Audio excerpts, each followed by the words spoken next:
All right, welcome back to the Buffalo Plus YouTube channel. Dan Fates. I'm Jenna Cottrell. We're here in the Bills facility. We're kind of matching, I guess. We're in non-contact red today. Good news is Sean McDermott saying today that Damar Hamlin has been back at the... Keep it rolling. Keep it rolling. We're Like, comment, and subscribe. Like, comment, and subscribe. There we go. But what I was going to say, which I thought was more important than like, comment, and subscribe, because it is that Damar Hamlin has not only been back here at the facility, but he's been here almost every day. Yeah. As Sean McDermott says, he's taking baby steps towards feeling better, getting into a routine. In terms of football stuff, he's not in any meetings or anything like that. He just wants to return to his routine and get back to feeling better. Sean McDermott making that very clear. But what do you think that does for this team emotionally heading into a game against the Bengals, the team that the Bills were against in that game? Just what do you think that does for them? I think it's another weight lifted off their shoulder. And I know that Josh said they haven't seen him a lot because it's been more meetings, and Sean said he hasn't been in any meetings. But I think it's just the sense of knowing that he's back around the building is a huge emotional lift. And we talked to a lot of players about what's the emotion going to be like playing the Bengals again, knowing those things. And they all kind of said, knowing that Damar's okay, they don't really know how it's going to affect them. Like the fact that Damar's been around, that he's feeling well, I think is all positive signs to not make this game more emotional than it needs to be. The stakes are already going to be so high, but just the sense of, hey, Damar's okay, let's play some football. Yeah, AJ Epinesa was just kind of asked about that emotional component, and he said, seeing your guy, having him back in the building, being able to talk to him face to face, knowing that while he's continuing to recover, he is feeling so much better. He's like, it just gives a different dynamic to that, and I completely can understand why.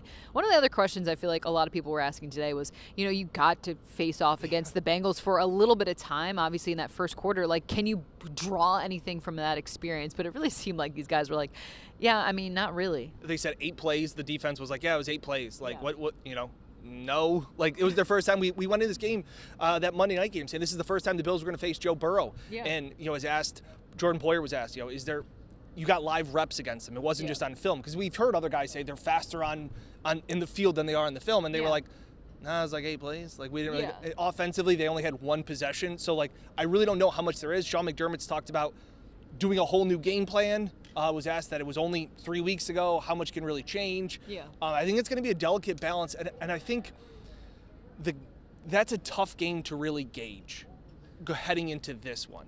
Emotionally, Monday night, different environment, all of those things. I think you are looking at the larger sample size of what the Bengals have done instead of the 8 plays that the Bills faced them. Yeah, I mean, Mitch Morris kind of touched on this. It's like a fresh slate of how, like, you obviously were already studying the tape before, but you had that such a small sample size that it's almost like, and they've played a couple games since then. So how do you kind of look at the entire complexion of this team and what they do? And obviously it starts with Joe Burrow, and Jordan Poyer was just asked about what Poyer does, and he's like, I liked what he said, where he was like, it's not like they do anything overly complicated. They're just excellent at executing what they need to do. Yeah, an effort. We saw that in the Baltimore game. It's the effort to make that play, and it's a game changer. So I think that's huge heading into this matchup. Yeah, no, I agree.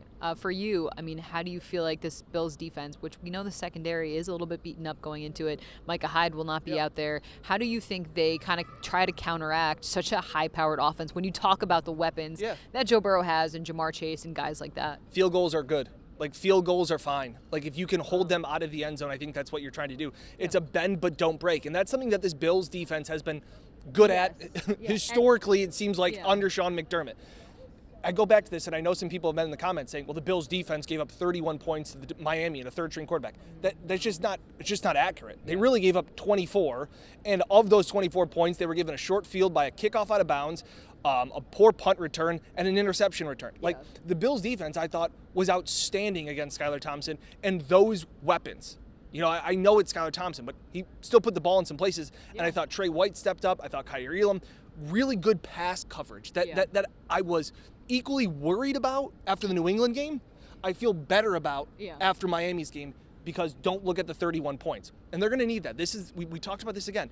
I feel like we're rehashing a lot of the things that we talked about going into the Monday night game, but we kind of are. It's the most talented wide receiving group. Joe Burrow is so talented, as well as checking it down, which we'll get to. But I just think that this Bills passing defense is actually in better shape than when they played the Bengals. Yeah, no, I completely agree. And you talk about some of those short field situations that the Dolphins were able to capitalize. Turnovers have been an issue for this team they have. And for Josh Allen. Said it's a fine line between playing aggressive and playing reckless. And I think that is perfectly said. Look, he leads the league in turnovers this season. He doesn't care. They don't want to play scared. But he said it's also about knowing the context and the framework of the game. He said that the only throw he regrets from the game against Miami was the deep ball to John Brown. He said there was just no point. He goes, the risk to reward kind of sense of, I let them back in by taking some deep shots. Yeah. And I couldn't agree more. I put a video up yesterday about taking the cheese, is that good quarterbacks never get bored with the 4-yard completion. That is what Leslie Frazier compliments Joe Burrow for, the fact that you keep moving the chains. Completions annoy defenses. They just can't get outfield. You want to have incompletions. So I think that was part of it. And it goes back to another thing, too, is not only taking the cheese, but Trent Dilfer's talked about, too, about everybody thinks that being a quarterback, you have to be Superman on every play. And compared it to a golfer, that when a lot of golfers, you get in the woods, everybody thinks the great golfers need to make this miraculous shot through the trees. No, the smart golfers punch out, take their medicine, and move on. That's what Josh has got to understand. Time, place, context of the game all are huge going into this one, where touchdowns need to be key. Yeah, and turnovers need to be limited. Yes. And protect the ball. And I did ask Josh, because I was like, how do you kind of, because he talked about it today at practice or after practice, just the mentality of like staying aggressive, not being reckless. And I asked him like the balance of that and who kind of is able to reach him. Because I feel like at some moments, you've seen it, I've seen it, you look at Allen and it's like he feels like he's got to do it all. And he doesn't need to in certain situations. And sometimes when he presses too hard, that's when more mistakes are compounded. And he said it really is like Ken Dorsey can kind of get in his ear, but it's got to be him. It's on him. And I completely understand where he's talking about, but also know that he talked about like the man in the arena type approach of it's like, it's got to be me. And I feel like while we saw him have the turnovers against the Dolphins, this team really doesn't feel that fazed by this. No, they really don't. And I was looking at it, and the last 3 games, they've turned the ball over 3 times in each of the last 3 games. They've scored 35, 35, and 34 points. Granted, 14 of those in the New England game came by Nyheim Hines kickoff returns. So you can't credit the offense with all of that. But even against the Bears, where they turned the ball over 3 times, they still scored 35 points in tough conditions. So it's not something that you panic about, but it is something that you have to be aware of. And Sean McDermott, I thought, had great answers, going like, I have addressed it. And we've talked about it. We have not talked about it. He goes, it really has kind of been our bugaboo this whole season. And he said, what's the difference between over the 8-game winning streak? The first 5 games, they only turned the ball over 3 times. The last 3 games, they've turned it over 9 times. And he said that he must have gone to church a lot more in those first 5 games. And that he's going to go twice this week. He's going to go twice this week. So we're all good. Can we talk about McDermott's attitude? And I feel like he is so much lighter and looser since the Damar Hamlin situation has happened. I feel like we've gotten to know McDermott over these last 7 years, 6 years, and the fact that he's just, it does seem very different. Like he was joking with us. He was a lot lighter. I'm still surprised by that, I feel like. He talked about talking to his kids after the New England game and said that, 48 years he had never had to experience anything like that, and that it had an effect on him. So I think that's part of it. You're putting everything into perspective. Finishing on that, Gabe Davis, playoff Gabe, reemerged. We asked Josh about it, and he's like, I know you guys want to make a big deal about this, but like it's not. It's not. This is the same Gabe we have seen all season long. Gabe Davis in here, the team did a walkthrough today. I lost count of how many buckets he went through of footballs from the jugs machine. He caught passes for nearly an hour. And that was after the walkthrough, during the media portion. It was in the background. And it was also because of something that Von Miller had brought up this week of motivation. I guess Gabe was talking to us, telling us how Von Miller had brought in the Lombardi Trophy and like, this is what it's for, and put it down and had everyone kind of there.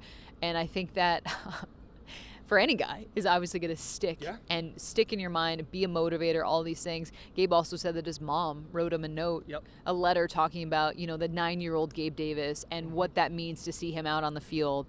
And you're right. Like, he played differently against the Dolphins, and he did not have a great regular season. We all know that. But if he can be a reliable guy that we saw last playoffs and last week, that could just add a whole nother element to this Bills offense because we've seen what it's like when Diggs is out of the situation, and defenses are doing a good job taking him out of the game, and it's not great. Yeah, this has been a struggling season for Gabe. I think he'll be the first one to tell you that, whether it's injuries, mindset, it's tough. But it's a grind. But to hear Von Miller still having that impact of a guy putting a Lombardi trophy down in the locker room and saying, like, you guys would do anything for this. Yeah. Big message. Yeah, definitely. Especially this week, too, with everything that's going on and the fact that the game's at home and where they're at in the playoffs and where they were eliminated last year in the divisional round. It's pretty cool to see. There's also a bunch of signs in the locker room saying don't blink, which we've heard of that before. Well, Beasley's putting his son through reps, teaching him out routes. It's really kind of beautiful. We love to see that. All right, anything else you want to add? No, it's great. Okay. All right, thank you for joining us here on Buffalo Plus. If you enjoy our content, like, comment, and subscribe.